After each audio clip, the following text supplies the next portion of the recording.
Hey everybody, welcome to episode 8 of The Stare Down. I'm Mallory, your host, and I've got a lot of good stuff for you today. So if you're ready, sit back, relax, grab a drink or two, and let's start The Stare Down.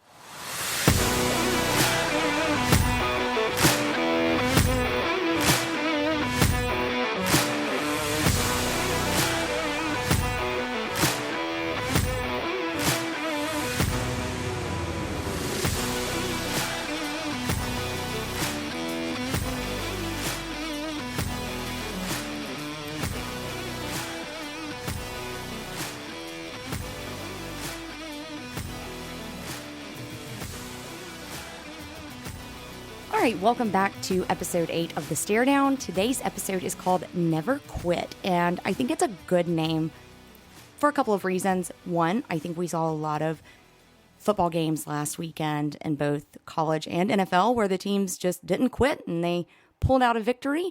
And then I think you'll also understand it a little bit as I get into some personal things towards the end. So let's jump right into college football. A couple of things that I saw last week that I thought were very interesting. You see LSU go on the road to Mississippi State, beat them 41-14. It's not unexpected, but I don't think that people realize how hard it is to win on the road in the SEC. And that even includes Vanderbilt. I mean, again, I'm an Ole Miss fan, so we know how hard it is to win on the road at Vanderbilt, unfortunately. But you don't have that home field advantage on the road. And especially at Mississippi State, if you've listened to any of their games this season, they are not ringing responsibly. Greg Sankey, I took a selfie with you last weekend at the game. I need you to make them ring responsibly because come Thanksgiving night, I'm not going to be okay with it if they don't. I say all of that to say, I do think it was really impressive that LSU seems to be getting back on track, kind of where I thought they were going to. I think they are going to make some noise in the SEC West still. I'm not as worried about them after the Florida State game as I was. So I think they're going to kind of make a run, sort of like they did last year, just maybe not going to Atlanta for the SEC championship game. The second game I want to talk about is Kansas State at Missouri. I had Kansas State winning this game. I thought there was no way in the world that Missouri was going to win it, but I was wrong, and they did not give up. And shout out to Harrison Mevis. I think that's how you say his last name. He missed a potential game-winning field goal against Auburn last year, and it was so awesome to see him come out this year, make it, win the game. And y'all, he's a big boy. He's like 253 pounds, I think, 5'11". That's officially listed as 5'11", but you can never tell because those guys like to add an inch or two for the media guide. But big guy, I like big kickers. You know, I was really proud to see him not give up because he had been in that spot before. So hats off to Missouri for that one. I think you also saw some other teams struggle a little bit, Florida State being one of them, a 2-point win over Boston College. I think Florida State was absolutely looking forward to Clemson this week. I think Clemson-Florida State this week is going to be one of the best games. I think Florida State finally snaps the streak. I think the streak at Clemson, winning this one, it ends at 7. So I'm pumped to watch that game at 11 before my Rebels go into Tuscaloosa and Bryant-Denny and play Alabama. And I think Alabama, when you're talking about surprises last week, I'm not as surprised by the final score. I think what Saban did was very interesting in that he basically gave his other two quarterbacks a shot. I think that was a little bit of a confidence booster for both Milroe and also for the fans, because I think the fans had really gotten down on Milroe, and I don't think he's as bad. I just don't think he has that spark yet. Of course, he'll find it this weekend. Don't worry, Bama fans. He's going to find it this weekend. Like, we're Ole Miss. Like, I'm ready. I'm waiting on this to happen. But I think it was a good show for them. It was also a good experience builder for the backups. So I'm interested to watch Bama moving forward. Like I said, I think it was a really cool move and a very interesting move by Saban to do that.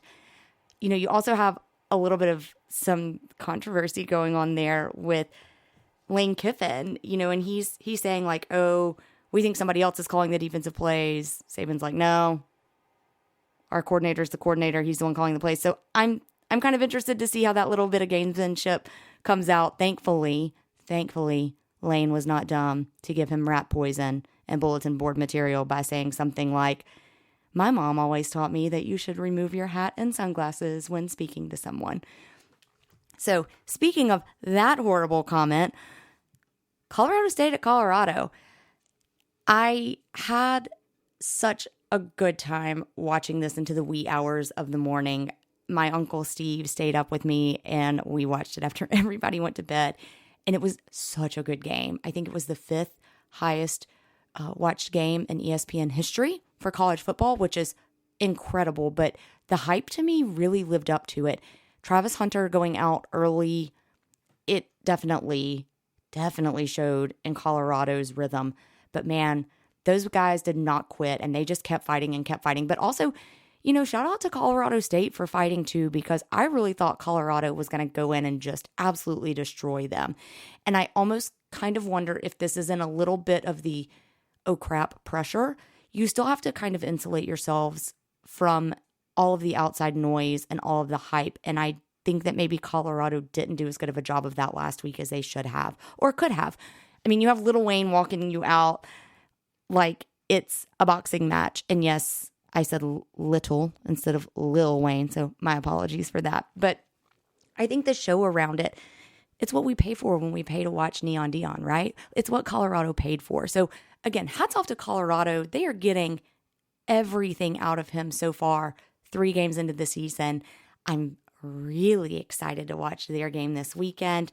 I do think that they are going to have a little bit more hype going into it to go improve something on the road, especially at a hostile environment like Oregon, where Oregon can score. Right now, Oregon is a 21-point favorite. I don't know that that's not untrue, but I do think Colorado will come out and play very fired up, kind of the same way Colorado State did. So if Oregon beats them by 21, I'm not going to be surprised. If Colorado loses by only 3, I'm also not going to be surprised. So that's just going to be a good game. I feel like I'm interested to watch it. I am interested to see kind of how they adjust without having Travis Hunter out there. So in terms of last week too, though, I just feel like there weren't a ton of games that were really, really good. I feel like we've already kind of talked on the ones that really had my interest. I had no idea that Arkansas ended up losing to BYU. I mean, it just was kind of a blah weekend, but I think that's honestly because so many of those teams were looking forward to this weekend. So obviously Ole Miss, we have Bama. That's going to be fun. Jackson Dart, even stated that, yep, we were looking ahead to Bama, and I get it, right? I mean, Bama is still Bama.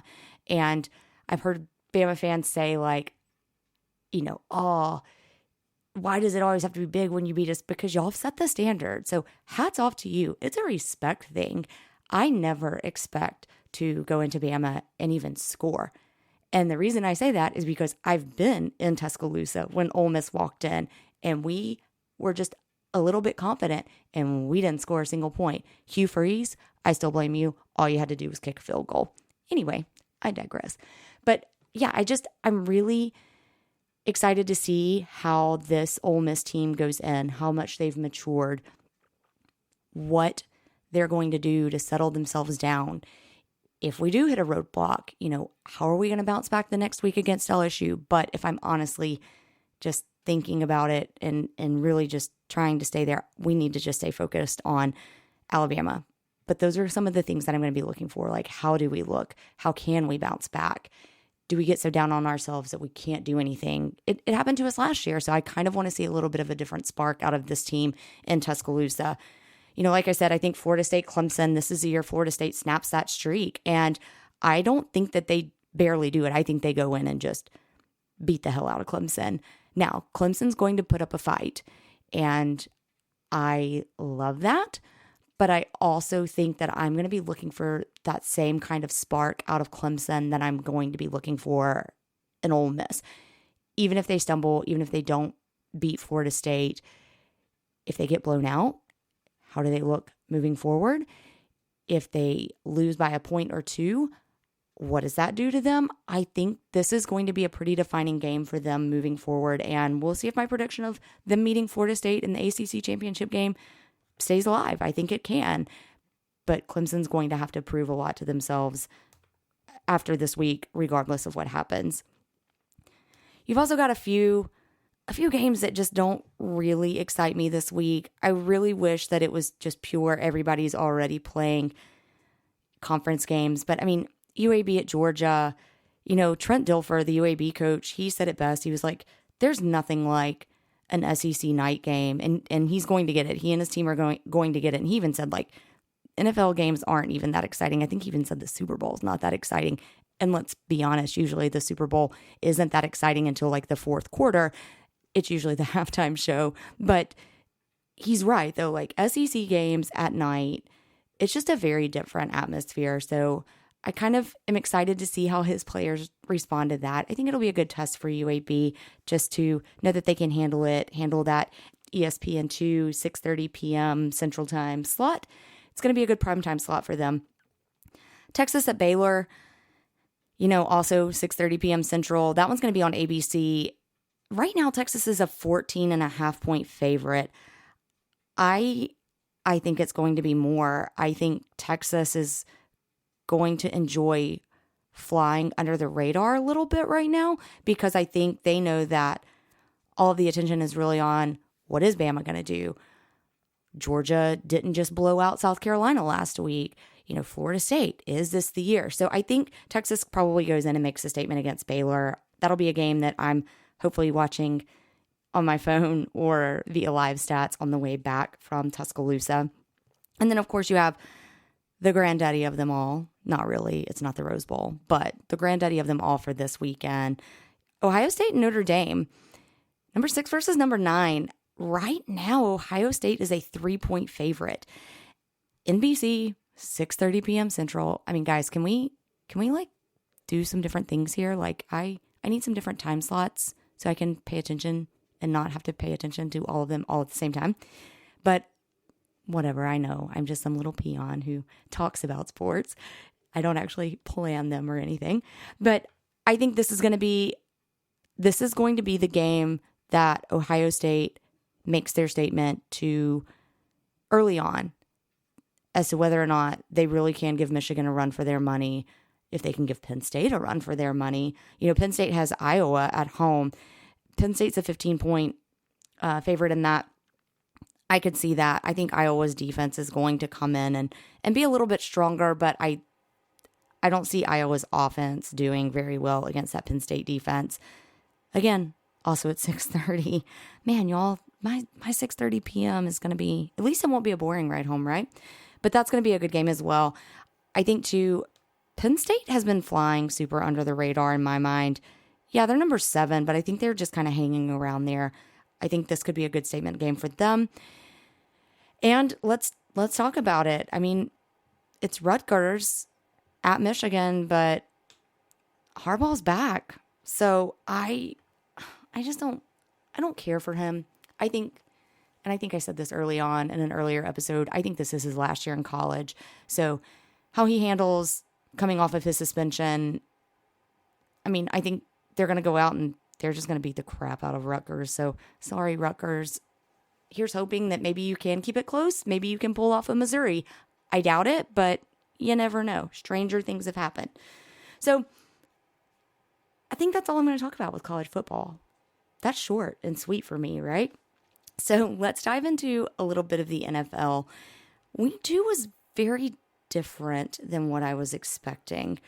The Eagles barely beat the Vikings. I mean, I guess 6 points in the NFL is, it's more than just barely beating. But, when you have A.J. Brown, who's 6 targets, 4 catches, he did have 1 touchdown, but it got called back for a holding call. And then he's over there and he and Jalen are kind of getting into it.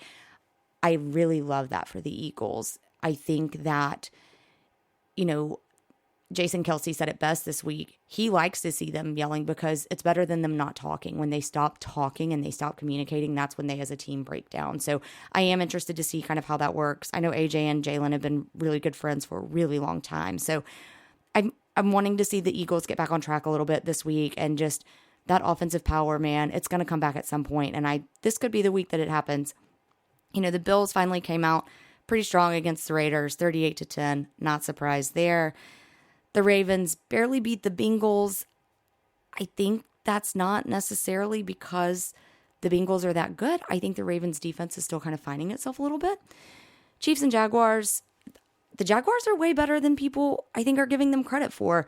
The Chiefs had the other Kelsey back, Travis, and he played great. He and Mahomes were pretty on point.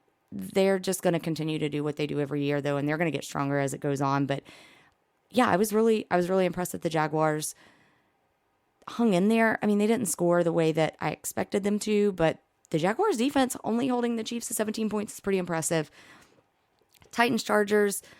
I had picked the Chargers, but hey, good for you, Titans, in overtime. Jesus, my friend, I hope you're happy. Seahawks and Lions. I thought the Lions would have it after what I saw in week 1 from them, but Seahawks in overtime. So interesting little tidbit there. DK Metcalf is questionable this week. Some ribs, some bruising. I don't know what that's going to do for them, but he's always a threat for the Seahawks, right? And he's always a little bit of a defense's worst nightmare. So interested to see if he does play this week and what that looks like. Colts, Texans. Man, I really thought the Texans were going to hang in there a little bit better than they did, but that's okay. And then really for me, the big game was my Giants at the Cardinals. And thankfully, my Giants aren't as bad as I thought they were. Thankfully, until Saquon went down with like a minute left. And I hurt for my fantasy team and I hurt for my Giants, but thankfully it's just a regular ankle sprain, 3 weeks. He'll be good. I'm not buying into the whole dabble like, oh, he's a fast healer. No, let the man rest.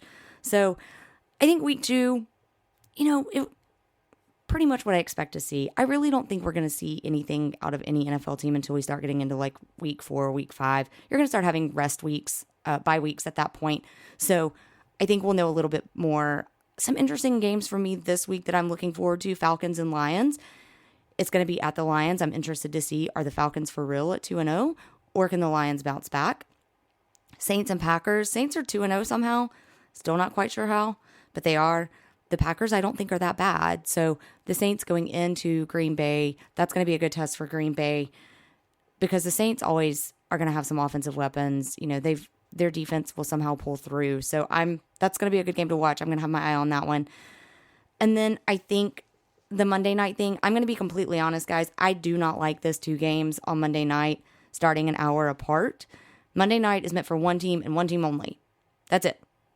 So let's go back to that. But at least if we do, we have a great new Monday Night Football theme song. Chris Stapleton, Snoop. I mean, does it get any better than that? Like, that's my new walkout song. Like, I want the Monday Night Football theme to play every time I walk into the office or I walk into anywhere and need to like establish my presence. It's just such a good take. If you haven't heard it, go listen to it. I'll link it on the blog. And then Rams and Beagles. Beagles? Wow, Beagles. Y'all, I'm talking really fast. The Bengals, the Bengals are 0-2. The Rams, like I said, are 1-1 because they did go and lose last week. But what's happening with Joe Burrow? I really like him.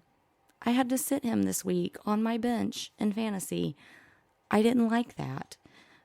But I think he just hasn't had time to recover the way he wants to or that he needs to. So Bengals fans, don't panic. You're going to be okay. It's going to be fine. And at least, if nothing else, you'll get to watch the last hour of your game without any other game happening at that time. So that's going to be kind of fun. I do want to tune in at that point and see what's happening. So all of that being said, I'm done with football for the week. And we're going to take a little bit of a break. So I'm going to tell you, go grab a drink, maybe grab a second one, and you may want to grab some tissues. I know I'm going to. This is really personal, but I hope that it inspires you the way that I've been told it has inspired some. So we'll be back right after this break. Hang tight.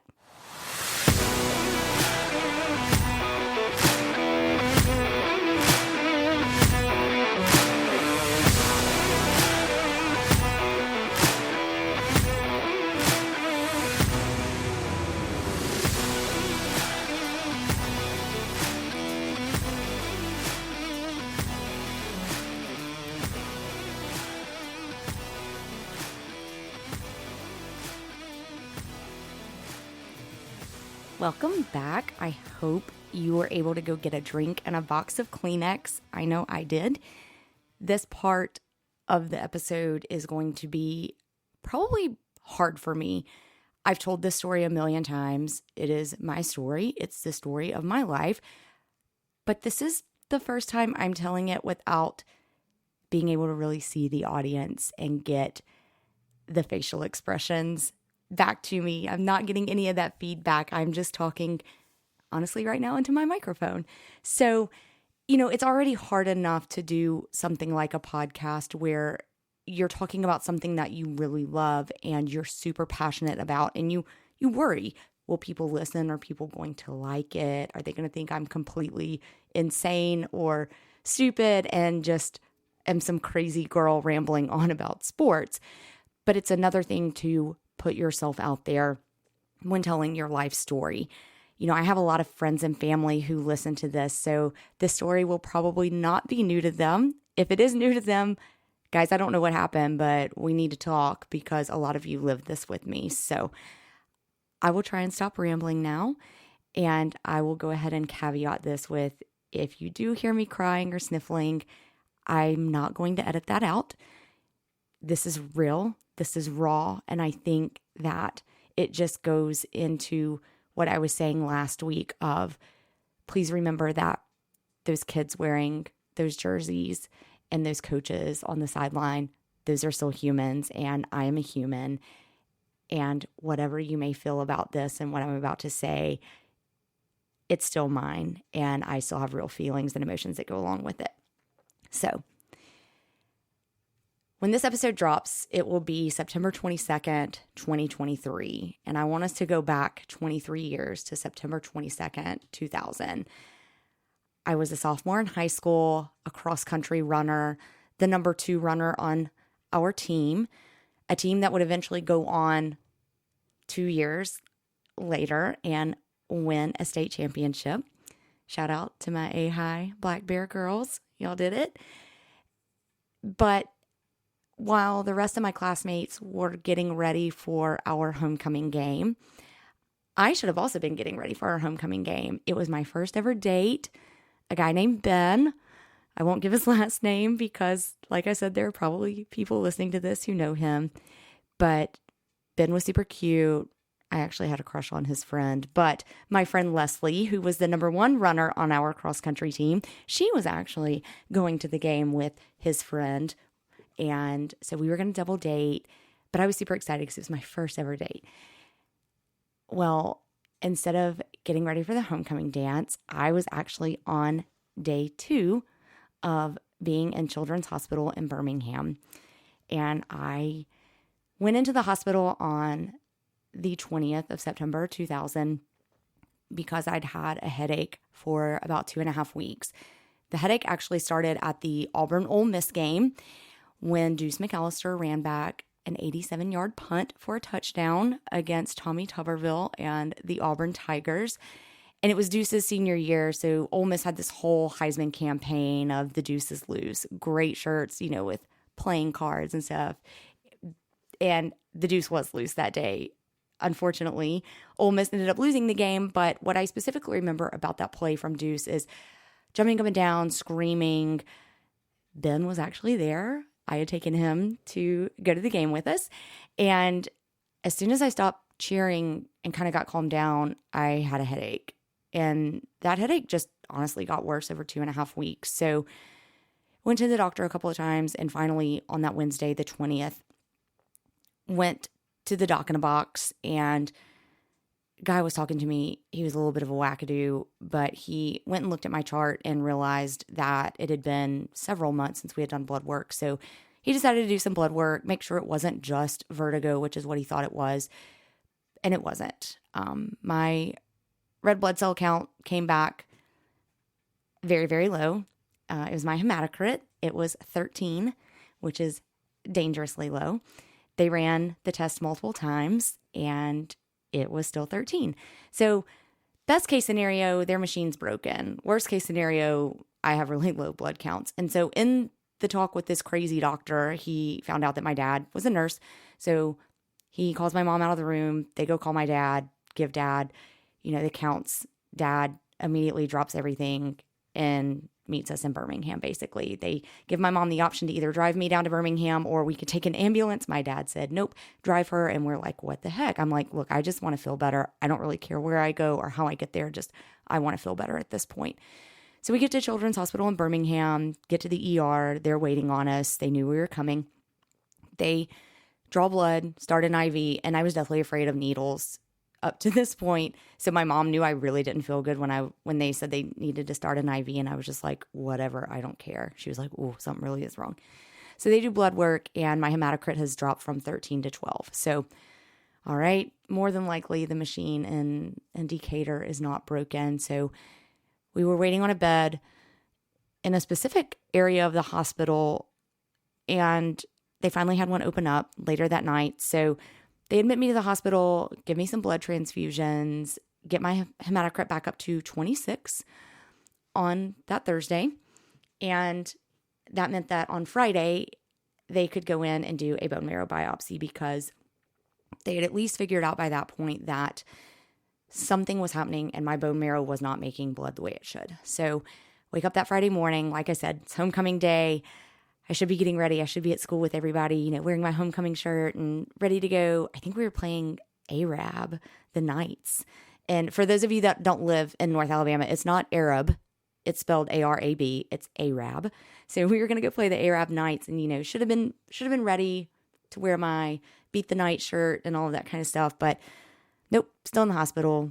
Have a test where they take a really long needle and stick it into your hip and draw out bone marrow. And it's pretty painful, but whatever. Again, like I said, I just wanted to feel better and understand what was going on. So the day goes on, and about an hour after I come back from my test, I heard the words that no 15-year-old or their family should ever hear. And that is, you have cancer. So, you take it all in, and immediately, my dad, coming to find out later, that was part of why he dropped everything, because when he heard what my blood counts were, that's what he suspected. And they had told us, the whole time it could be anything from an infection in my bone marrow to leukemia. And sure enough, it was leukemia. So, my mom and I think ignorance was a little bit of bliss. We weren't expecting that, but it is what it is at that point, right? So, I look over and I ask, am I going to lose my hair? Even though I hated my hair, right? Is there a 15-year-old girl that loves her hair? No, but you'll keep it, right? You'll do anything to keep it at that point. And so I was told, yes, probably going to lose it. So, all right. So they have to run some additional tests to determine what type, because that will determine, what chemo I'm going to take. And so everybody kind of goes off and scatters their own way to make phone calls, They call the school, tell them.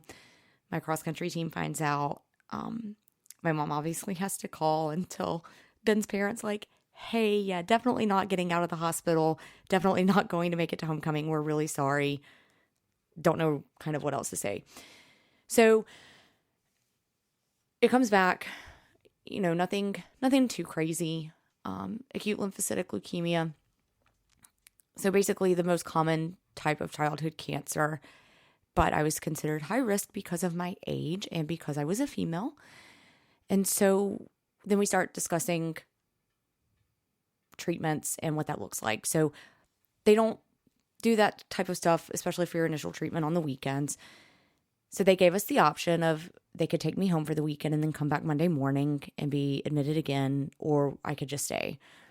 And Dad, I'm going to call you out on this, but you basically made the decision that I could stay. And I was so angry because I already feel like my life at that point is being taken away from me. And now I have to spend the entire weekend in the hospital. But what I was really the most upset about was I wasn't going to get to go to my cross country meet the next morning. And I wasn't going to get to watch the Jefferson Pilot game of the week, which I believe was actually Mississippi State and Arkansas.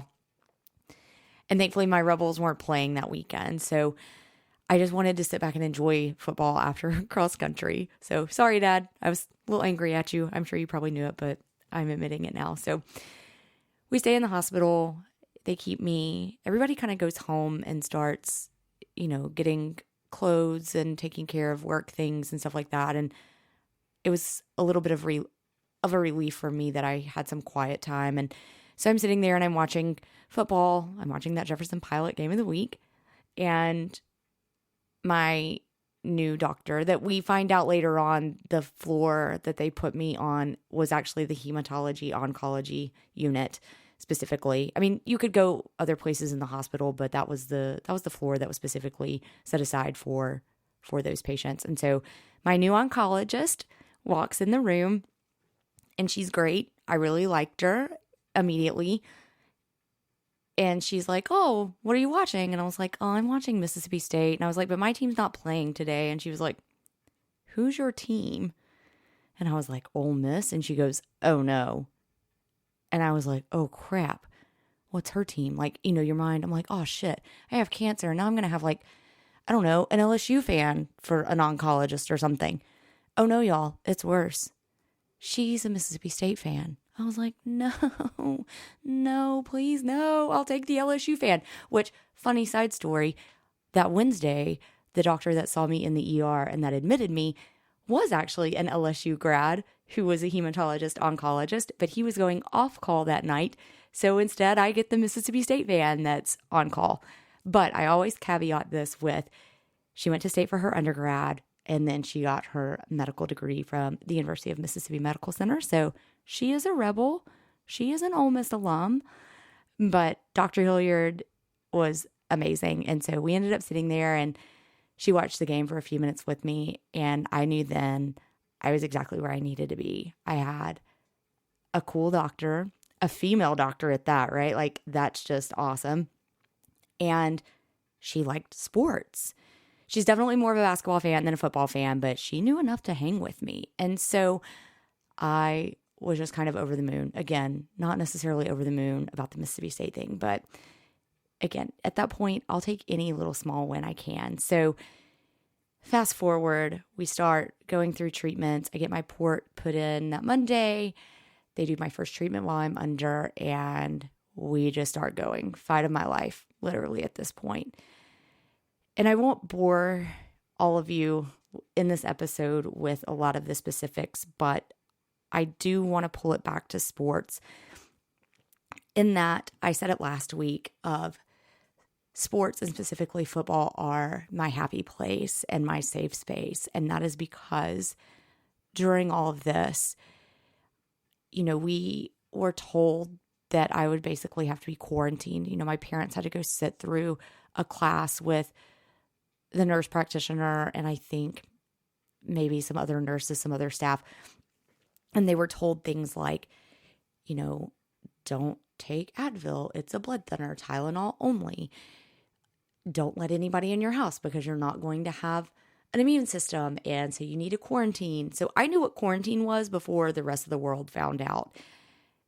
That's a whole other story for another time. But when you're 15 and you're social and you're used to getting up and going to cross-country practice every morning and then going to cross-country practice every afternoon, and when you had in the spring run a 5:59 mile, and as a sophomore you were the number 2 runner on your team, and your number 1 runner was your best friend who was the same age as you. Literally, y'all, we have the same birthday. And your sophomores, and your cross-country team had gone to state the year before when you two were freshmen, and it was because they had the two of you who could participate at a varsity level, and so you were able to go let those senior girls run in a state meet and we competed as a team. I got that itch for competing, and I wanted to keep it. You know, you don't want to lose that when you find it. And I had found it, and I obviously love sports, right? Obviously, if I didn't, I wouldn't have this podcast, but I loved sitting in anatomy class every Monday with the football players that were in there, and we would recap the game from Friday night. You know, I was looking forward to recapping the homecoming game, and every game thereafter, those guys were so good, and they had been through some interesting coaching issues, and they had not been very good. And so I just, you know, as their fellow schoolmate, I wanted to be there and support them, and I can't do that. Now I have to be shut off from the world. And so I found this little place on the internet, right? This was back in the days of don't meet people from the internet. They're bad. But let me tell you, these people were amazing and made a bad, horrible, unthinkable situation bearable. And it was the message board on the Ole Miss Spirit. I was known as Rebel Baby, 15, 10, 51, or whatever cute player I thought was out there. I would put his jersey number on there. But 15 was David Morris, 10 was Eli Manning, and 51 was Amzie Williams. No, I'm sorry. That was not Amzie. That was Justin Wade. Sorry, Justin. Sorry, Amzie. But don't worry, Justin and Amzie, both at one point you were part of my numbers, so that's why I'm getting confused. But I pretty much ended up sticking with Rebel Baby, if nothing else. That's all you really need to know out of all of this. But I would talk football because I didn't have to be in person. And, you know, I loved watching Deuce, and I loved watching Romero Miller and that whole team. It was their year.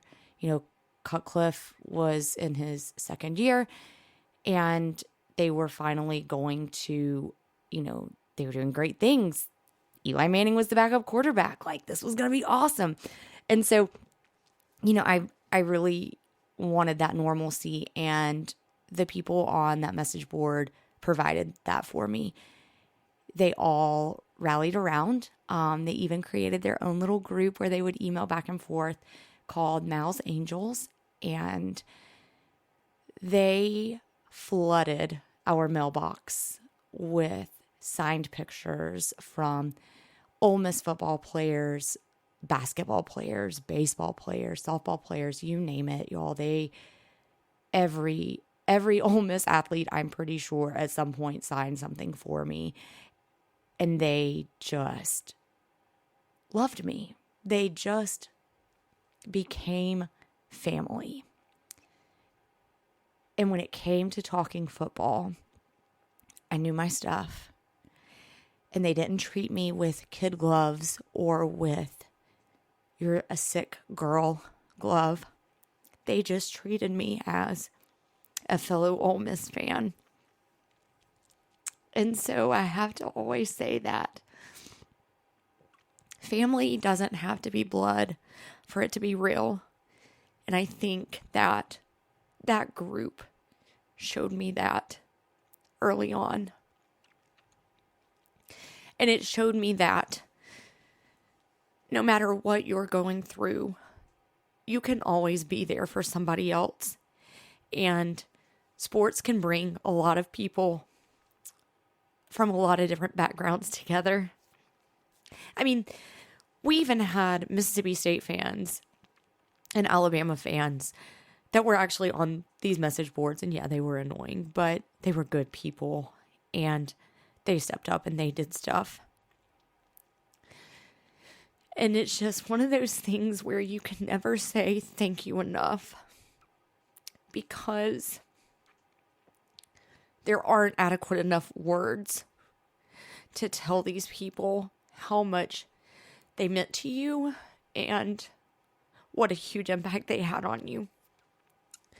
So I'm going to try right now, to everybody who ever heard my story back in those days and did something, sent me a card, prayed for me, sent me an email, did anything. Thank you. You gave me hope when there were a lot of days when I didn't feel like I had any. You made me feel seen when teenagers and classmates didn't know what to do and didn't know how to show that they did see me, because they had their own lives, right? You made me feel normal. And being a girl in the South who has always loved sports, well before any of this happened, I was always a little bit of the oddball, a little bit of a weirdo, but that didn't matter. And I found my place, and I found my calling, and I found my safe space.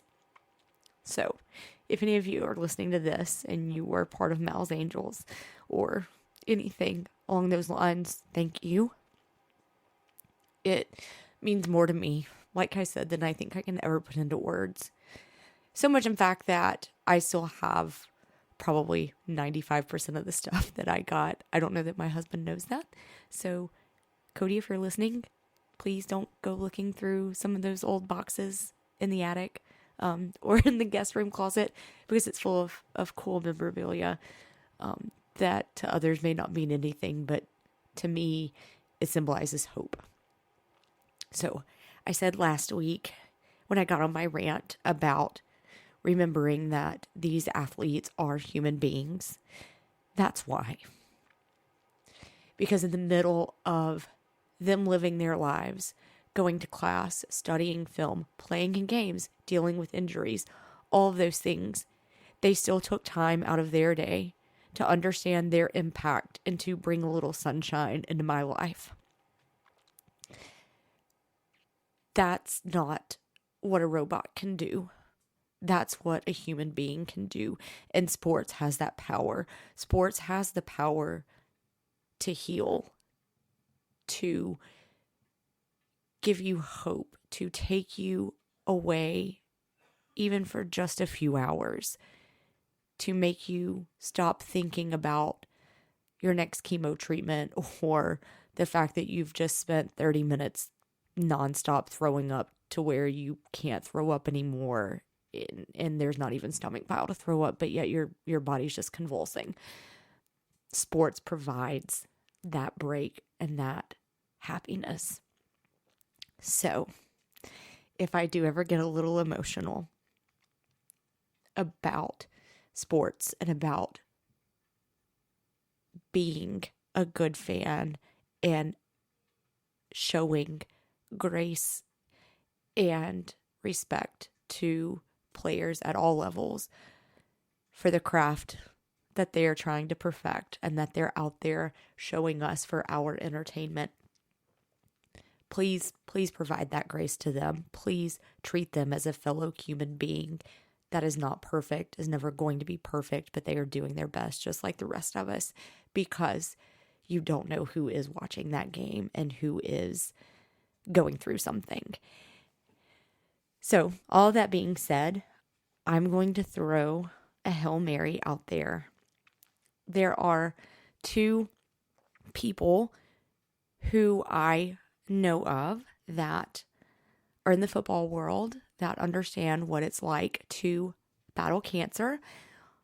One of them is a current Ole Miss football player. He is a quarterback, and he is currently fighting stage 3 Hodgkin's lymphoma for the second time. He is not quite 21, so he is still just a child himself.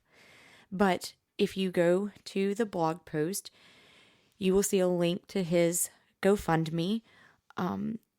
It's to help him pay for treatments so he can get to Arkansas, I believe, and get the treatments that he needs so he can battle the horrible disease for the second time. And so go there, look at that. His name is Braden Waterman, and we need to help him, right? Like, some of his own teammates have donated, and they didn't do it anonymously. And I think that shows that they get it, right? Those guys get it. Like, their fellow teammate, their fellow brother is going through something, and it's probably frustrating as hell for them to know they can't do anything to make him feel better, but donating a little bit of money or even just dropping him a word of encouragement, guys, that's going to be more impactful than I think you'll ever know.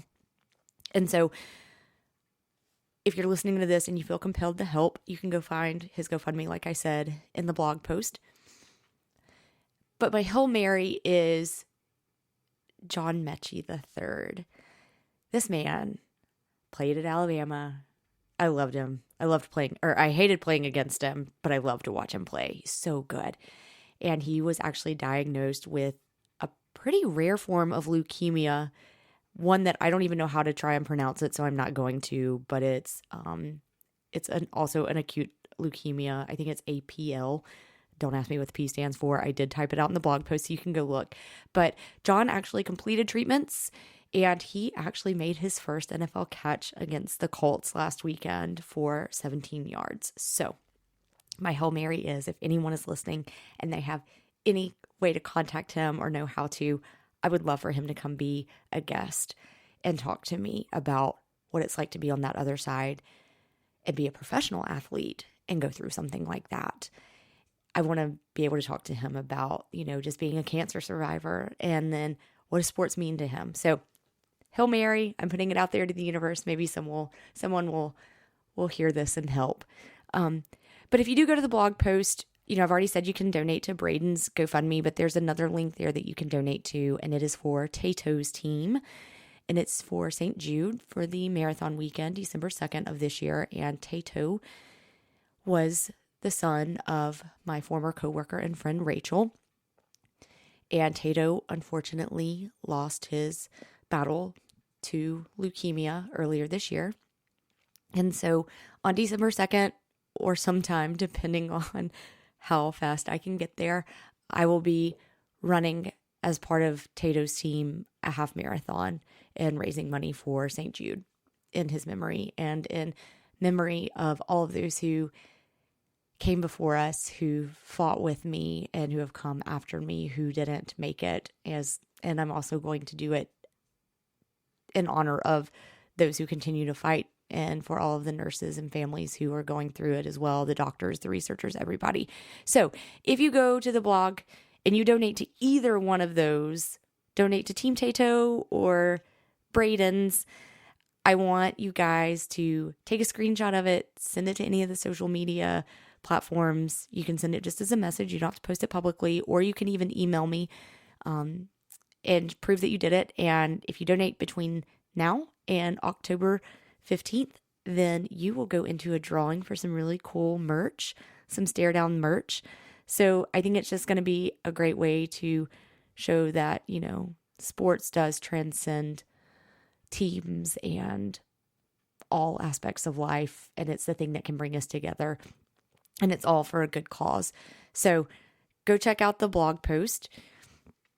Thank you for listening to me cry as I tell my story. You'll hear me talk a lot more about it and things as they come up, especially during football season and things. At some point, I'm sure I'll do an episode on my wish trip, which was so cool, and getting to go to the White House at one point to meet Lance Armstrong. I'm sure we'll talk about Lance from a sports aspect and also from a cancer survivor aspect. So, I've kind of hesitated to even bring it up before now, but this is a really big day for me. I celebrate this day every single year because I didn't know if I was going to get to make it to September 23rd of 2000, much less to September 22nd of 2023. But here I am, and I just am so thankful to be here and so thankful to have the opportunity to go and cheer on my teams and cheer on those incredible people who wear the jerseys that I love and watch them go do what they love to do. And especially, too, with the coaches, getting to watch them coach these young people to go out into the world and handle life as it's thrown their way, because you don't ever know what's going to happen. It's just, I'm so incredibly grateful to be here to experience that. So I hope you guys have a wonderful weekend. except for maybe Bama fans. I'm just kidding. I hope it's a great game. I hope there are no major injuries that come out of it. And I hope at the end of the day, we can all admit it's all just rat poison. So check us out. You can find us out on Instagram at the stare down _podcast. You can find us on Twitter at the stare down pod. You can email us at thestaredownpod@gmail.com. You can also find us on Facebook just by searching for The Stare Down. As always, you can go find everything you need about us at thealabamatake.com. On this week's blog post, you can also find the link tree that has where to find us on podcasts. So if you haven't already subscribed, go ahead, go click that subscribe button wherever you're listening to this. So as new episodes drop, they're just automatically downloaded and you get to hear me every single week talk about sports and some of my other favorite things in the world. So with that, this weekend, just remember to sit back, relax, grab a drink or two, put up a special toast for Tato, for Braden, for John Mechie III, and for all of the cancer survivors and those who unfortunately will deal with it in the future to come. Cheers to them. And I hope you've enjoyed listening to The Stare Down.